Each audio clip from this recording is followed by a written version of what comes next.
Hello, operators. I am Leonidas. This is Nuclearis, and today on the menu, I have for you a double loop total reactor shutdown. So we've got two loops. We have an audit coming up. We want to shut everything down to get our maintenance completed out of the way so we can pass this audit with flying colors. So I'm going to go through the steps of how to do that today. Please take note of the version. It's still 2.2, patch number 175. Earlier versions will look very different. The reactor is a totally different setup, and later patches may have other differences in the physics and such. But without further ado, let's go ahead and jump right into it. As always, I have my handy dandy checklist in front of me that I'm going to be running through. I will post it in the description of this video. Where we've loaded into, we are in our control room, obviously, and this is a save just before we need to start the shutdown for our maintenance for our upcoming audit. Now, the last report that AO ran, my wear is not very high. If I remember right, audits, as long as your wear is below 50%, you're good. And I believe integrity is 90%. So technically I'm good, but I'm going to go through the process now just for you all. So let's get started. The first thing that we're going to do is request a maintenance shutdown from the city. The reason we do this first is because the last time, or during one of my tests of doing this, I requested a maintenance shutdown and they came back and said, nope, we need your electricity, you cannot shut down. Well, obviously that would cause a problem. So we're going to go ahead and proceed, waiting for them, waiting to hear back from them, but we will proceed as though we were going to get it. So the way that we do this is I have one fuel bay, I have two loops running, and we kind of do two different things. One is just we go through our normal single loop shutdown, and then we just do our regular reactor shutdown as though we only had one loop. So we're going to go ahead and begin with that. The first thing we want to do is make sure that we will cover our demand for this hour. I'm going to pause this for a couple minutes. So let me get that to where you can see it. Our time here is 5:29. When we request a shutdown, it's going to do not the next hour, but the hour after. If they were to give it to us, that's when they'll give it. So it would be for 7 o'clock. When we do a startup, and we request to start up to connect to the city, they give us the next hour. In this case, it would be 6 o'clock if we were requesting that now. And during that first hour, that 6 to 7 for a startup, we're not penalized if we don't make demand. We also don't get anything if we do make demand. And it's the same with our shutdown. When we get the 7 o'clock hour, from 6 to 7, even though technically we're still connected to the grid and we're going to show demand, if we don't make it, that's okay. We will still, we won't be penalized. If we do make it and just kind of delay it a little longer, we're not going to get any experience points out of it. We'll get nothing for it, no prestige points, nothing. So just with that in mind, we're going to go ahead and meet our demand for this hour, right, of 20. So I'm just going to bring this up a little bit, come over here, and I'm going to have loop 2 sustain us during the shutdown. So I'll just bump those up real quick. Get those coming up to meet our demand, and I'm going to start with my checklist for shutting down the first loop. So this is for loop 1. Let's see what time they give us. Right here, 7 o'clock. Excellent, just what we expected. Okay, so first thing we do is we go circuit breaker open. Make sure we have the correct loop selected. Okay, we're going to be shutting down loop 3 first, our primary loop. We are going to open that. If we start the bypass before that, then we could cause damage to the turbine, which isn't the end of the world, but that's just one less thing we'd have to fix. So we've got bypass at 100. We're also going to come down and we're going to stop sending heat to that loop. So we'll turn our primary coolant pump to 0 for loop number 3. We're not going to turn it off yet because we are going to need it later, but we'll at least turn it to 0. Next, we come over to our secondary coolant loop, and we're going to turn this to 25.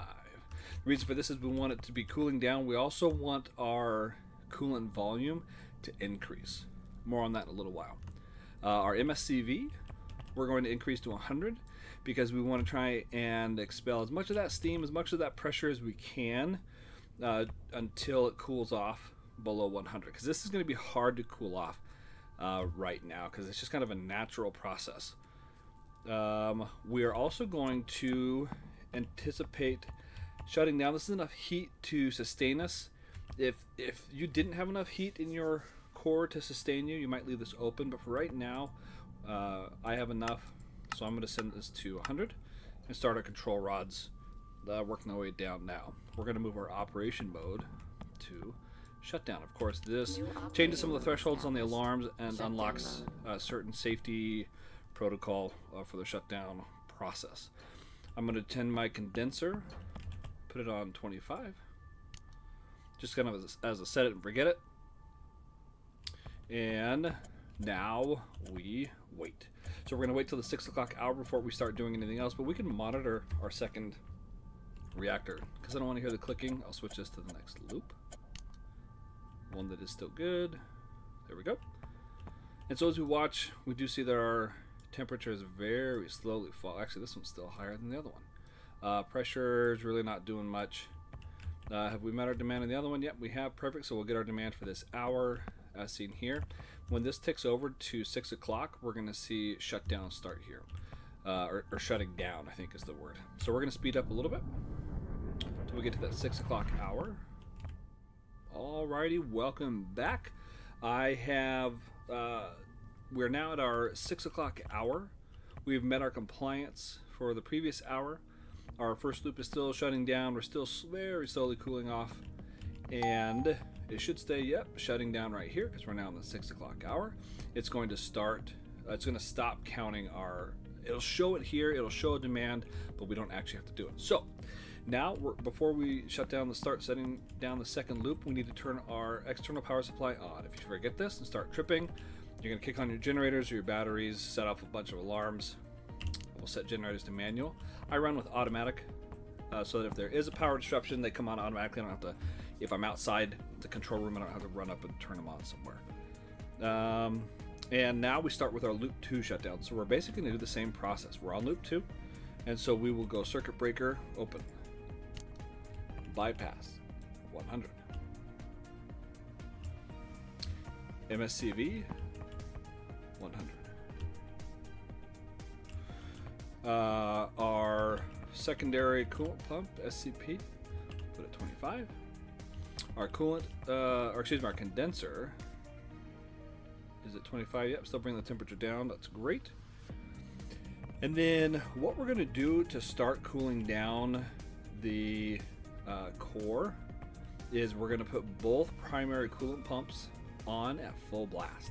What that's going to do is cause a jump here in temperature. So if you notice, this is at 196 now, 196, very similar. So I'm going to bring this other one online. We'll put you at 10, put you at 10, and then send both to 100. And what you're going to see is these guys will jump. I'm going to go to triple speed.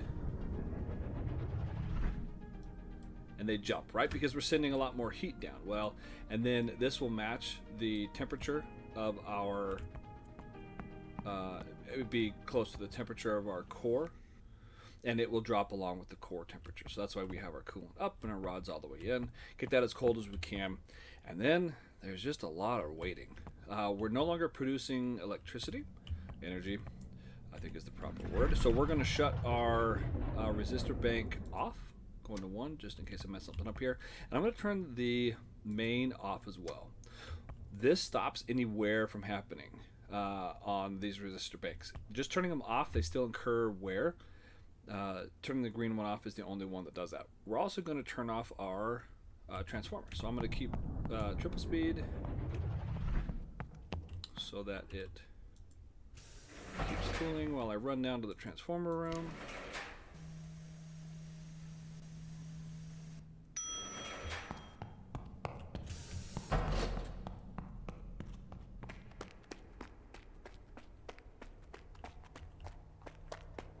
Normally what I'd be doing now is watching, excuse me, I got a cough. Watching our secondary coolant pump. The temperature, we don't, when it gets to 100, we got to kind of watch it and do some stuff. When it hits 100 and quits making steam, there's a couple steps that we need to take. So I'm actually kind of testing this because I didn't do this the last time. But now's a good time to try out the transformer. We'll run back and see if we can get it before it hits 100, because when it hits 100, no longer creating steam, we close our bypass to shut off the steam. Actually, we could close our bypass No, as soon as it hits 100, it stops generating steam. We'd close our bypass, and we close our MSC. I guess the MSCV can stay open. Doesn't really make a difference. The bypass is closed, and we are looking for a coolant level of about 30,000. Okay, so we'll slow things down when we're coming in. Where are we at? Yes, we're definitely below. Definitely below. This is about right where we want to be. So normally I would have cranked this up to 100. I guess 25 is fine for now. And we're waiting for this to get to 30,000. As soon as it is, we're going to shut down this pump. And that will raise our coolant level for when we start it up next time. But these should be pretty close. 28.3, 29. Okay, so it's ahead a little bit. Looking for that 30,000 mark. And of course, because of pump spool down, it's going to go over that, which is okay. And if you were to open this farther, it'll fill faster. 9, close enough. Go 1 speed. We're going to turn these down first. And then we will shut it off. And this guy, getting pretty close. We'll turn our bypass off. That should stop the steam from exiting. If you close your MSCV, that will prevent any water coolant from entering, which is a bad thing. But right now, and what you'll see is our pressure will continue to drop until even if you have everything shut down. Right, you shut down your pump and you watch, your pressure will slowly tick down, and it's because it's going out the bypass. Okay, we're below 50. That's excellent. We can do other things, such as we're going to start this guy. Actually, I'm getting ahead of myself here. Let's back up. One thing at a time, Leonidas. Let's finish this. Close enough. Good enough for government work. Spin that down and turn it off. Okay, and so when this stops, it has stopped there. We should see our pressure. Okay, so if we close the MSCV, that should bring it down. Are we sure we're frozen there? Yep. So once that shuts all the way, this should stop dropping. Because right now we're just leaking coolant. We're just leaking it out into the system. Our bypass is still open. It's still working its way down. It might stop before. We'll see. No, yep. Oh, make a liar out of me. Okay. Typically that is the way it works. And this guy is spooling down also. So that level should freeze. Yep, we're there. Okay, we'll close this one as well.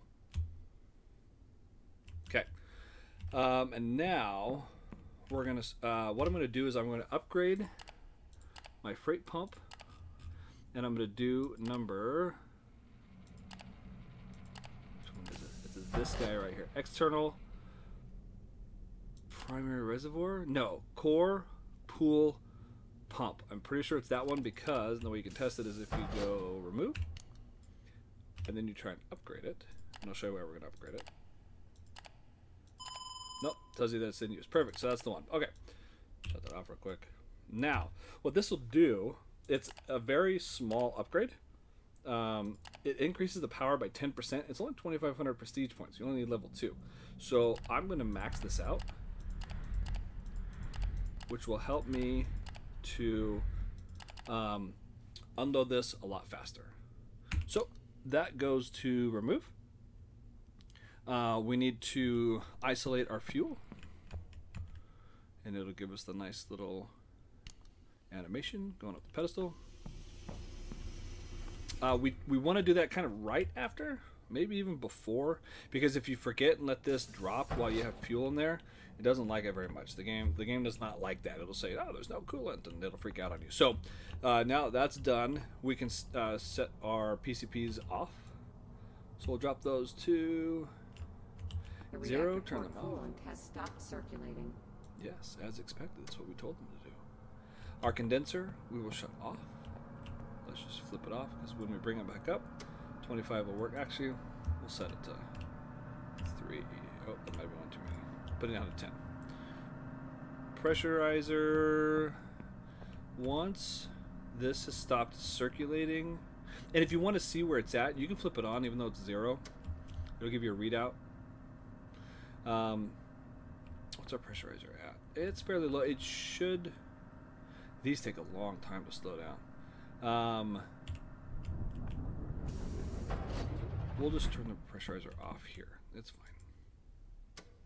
Switch it to high for next time. Okay. And we're watching our pool level. You can see it's falling fast. This is at 0. Let it keep going. Oh, and one thing I did forget, I should have sent AO to go do another maintenance run. That should have been done a while ago, probably back, where is it on my list? Oh, before the core hits 50 degrees. So that's back when we turned off the resistor and the transformer. I should have sent AO on his way to go do his thing, but I forgot. So, whoops, clicking buttons on accident. So that should keep decreasing. We're going to keep an eye on this. Do not run this dry. With this current setup, with the upgrade that we gave it, right here, and this power increase, when it gets to 6%, you're going to turn it off. With the value of 6, we turn it off. And it'll stop, I think, around 2, maybe, but it's enough that you could open the hatch. AO can do the maintenance on the core if he needs to and things like that. So we will let that drop, and basically that's it. We are now shut down. Fuel isolated. You could open your hatch to load fuel, remove fuel. Everything is off here. We have all our switches off to be able to let AO do his maintenance tasks. And so what you would do is come here and you click these guys and away he goes. Now take note that when it says off, anything that says off, as soon as you select it with everything else, it's going to do a time warp. So if I leave this pump running and start him going and I have this one selected, it's going to time warp for about, let's see, this is 1 hour, 2 hours, 2.5 hours, and I don't know how long this takes. Let's assume an hour. So we've got 3.5 hours of this pump running dry with nothing in it. We're almost at 6. And so take that into account because that's going to damage your pump. Any pumps that you leave running during a time warp, and you can't control a time warp. I mean, you can. Right now, while the core is in a secure mode, you can actually, hit T for time and do your own, and it'll ask you how long you want to advance. But you can't control it when he wants to do it. Oh, do we stay above 0? Nope. Okay. So we went a little over. That's okay. Maybe stop it at 7 so it doesn't absolutely bottom out and overload or run dry. But anyway, there you go. There is our total reactor shutdown with 2 loops. I hope this has been helpful. The next video, I will restart the thing with both loops, show you how that's done. And thank you so much for stopping by. Check out my other videos. Let me know how this works out. I've been trying to mess with the mic volume. So please let me know if it's working. Too loud, not loud enough. And let me know if there's anything else you guys want to see. Thanks so much. We'll see you soon.